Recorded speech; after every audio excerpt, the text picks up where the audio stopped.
Hello, good morning, everyone. I am Miss Haslina Harun. I'm the lecturer for this course. So today we are going to look into Introduction to Software Requirements and Engineering, which is in Chapter 1.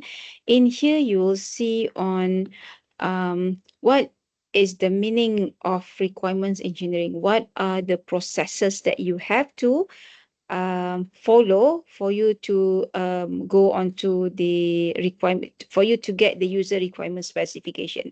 So basically, software requirements generally involve process of define, document, and maintain software requirements. What is software requirements in the first place? So we will look into that in our next chapter.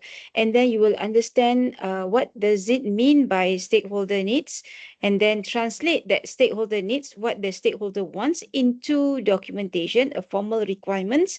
And then we will go through the process of requirements engineering. Yeah. So example, a business analyst gather needs to define a CRM system function. CRM means customer relationship management. So basically, um, software requirements or system requirements is where you gather what your user wants in terms of in an apps or in the system, put them in writing, put them in a formal documentation, because that document will be passed over to system designer to design the system based on the requirements that given by the user. So at this stage, basically the position involved is business analyst, project manager, and users. So business analysts should be the one who able to understand easily what your user wants, and then put them in a clear, unambiguous writing, where we call that user requirement specification or blueprint. Some resources term it as blueprint, because that document will be handed over to next team to design. All right. So definition of software engineering, software requirements engineering. So it is not simply of you go to meet your clients, get what they want, put them in writing, and there you go. You have the specification requirements and pass to designer. No. Okay. Requirements engineering involve a few activities, yeah, such as elicitation techniques.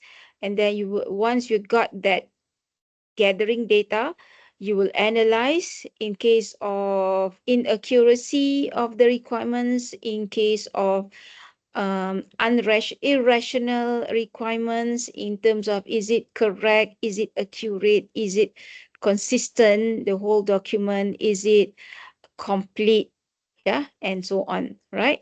And there are two types of requirements, which are functional requirements and non-functional requirements. So requirements engineering ensures that the software meets the needs of the users and stakeholders.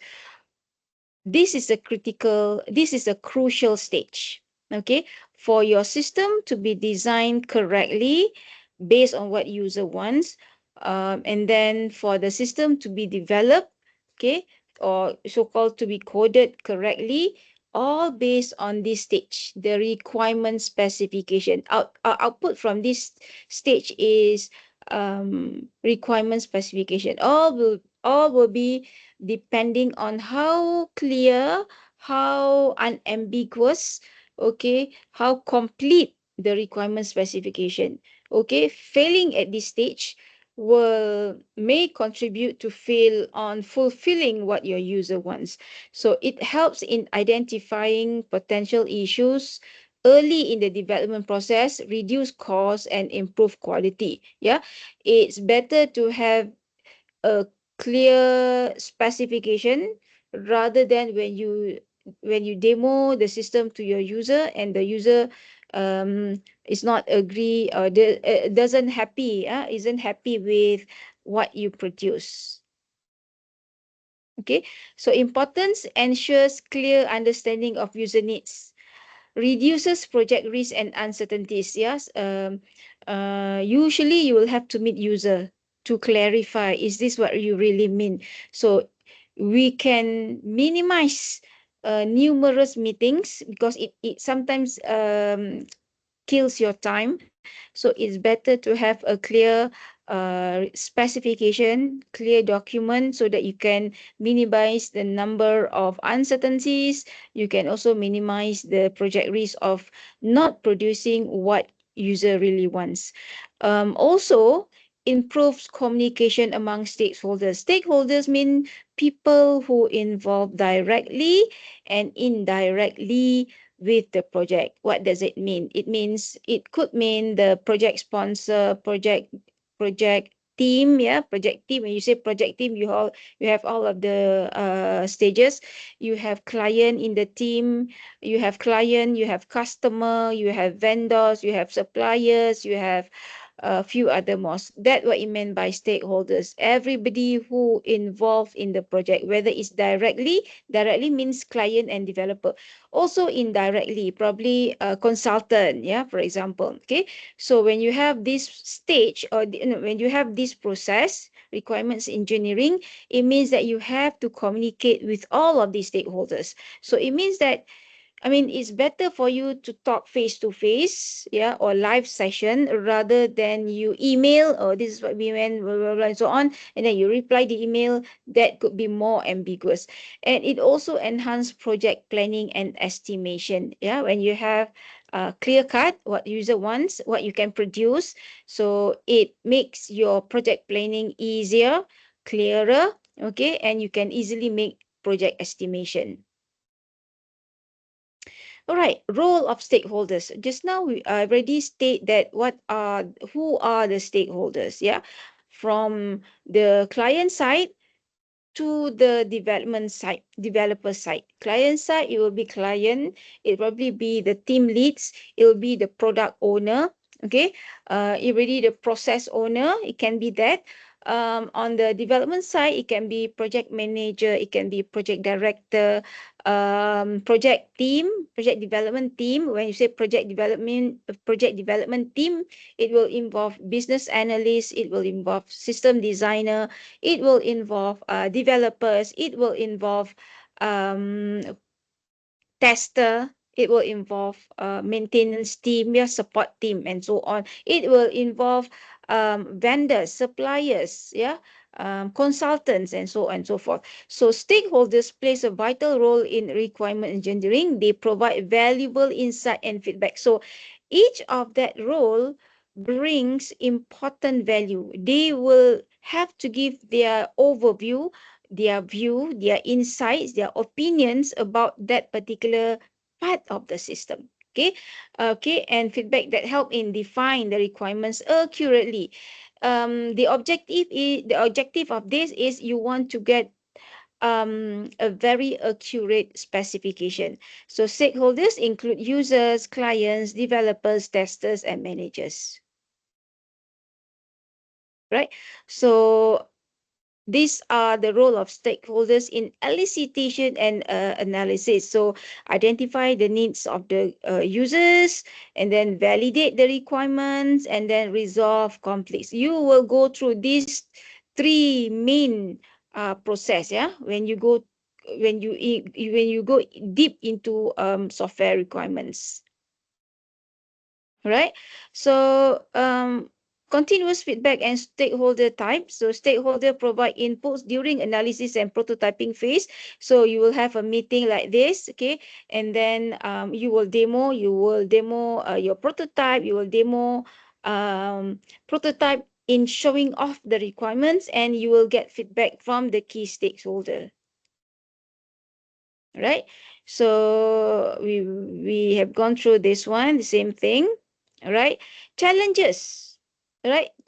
Common challenge in requirement engineering are not limited to unclear requirements. Very crucial, always happen. Changing requirements in the along the way, okay, there will be changes, right? Communication gaps, um, you cannot get through the stakeholders, or you feel it's waste of time to communicate with the stakeholders when you cannot get the feedbacks, yeah, and conflict requirements. This customer A says this way, but you developer feels that it should be that way. So you will face conflict requirements. All right. So pitfalls include inadequate stakeholder involvement. So that's why in choosing stakeholder, okay, especially stakeholders, yeah, you have to select a very significant, not to mention important, yeah, significant and relevant stakeholders that knows what you want, what user wants, what client wants, and you also have a development team that skillful enough to develop the system. Okay.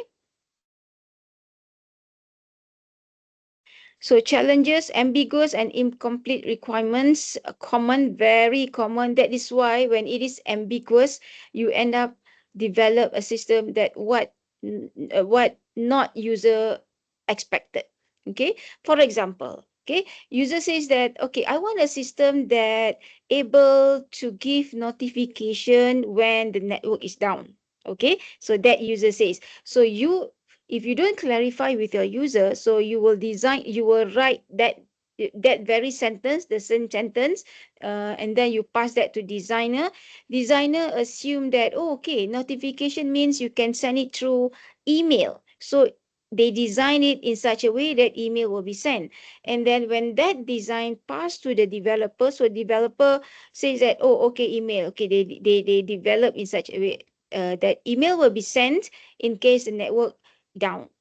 When you go to the prototype demonstration to user, okay, lucky enough if you demo that in the middle of development stage, or if you're not lucky, you demo that at the end of the project, which should not be that way. So you demo that, and then user say, hey, this is not what I meant. What I meant, notify customer when network is down, is by pushing WhatsApp message. See, so user expect WhatsApp, but designer assume through email, or developer assume through email. So to contradict, this is one of the reason why you need to modify.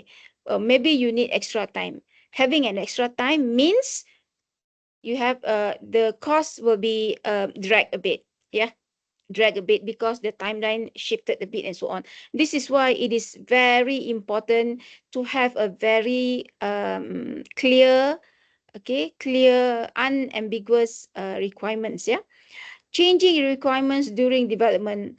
Midways, user, when they look at your prototype, yeah, they say, oh, can we add on this function? We just noticed that we have to have um approval stage before this process can be proceeded. Okay, so that is not in the blueprint, but it is the workflow in the first place. So there you go, you have to change, and it drag time, it drag cost, it drag the delivery time as well. Okay, another one is the communication gaps among stakeholders. How you gonna communicate with, for example, project manager or project directors? It's not easy to contact project directors to get decision or to request for extra funding and so on. Okay, difficulty in validating and verifying requirements. If you involve stakeholders or clients that is not really good with the existing system, they somehow sometimes cannot what do you call that, decide whether the process can be accepted or not, that has been designed by the development team. So these are one of the example that you will face difficulty in verifying requirements, because it needs to be verified, then you can proceed with the project. Okay. All right, we will continue this in another video. Yeah.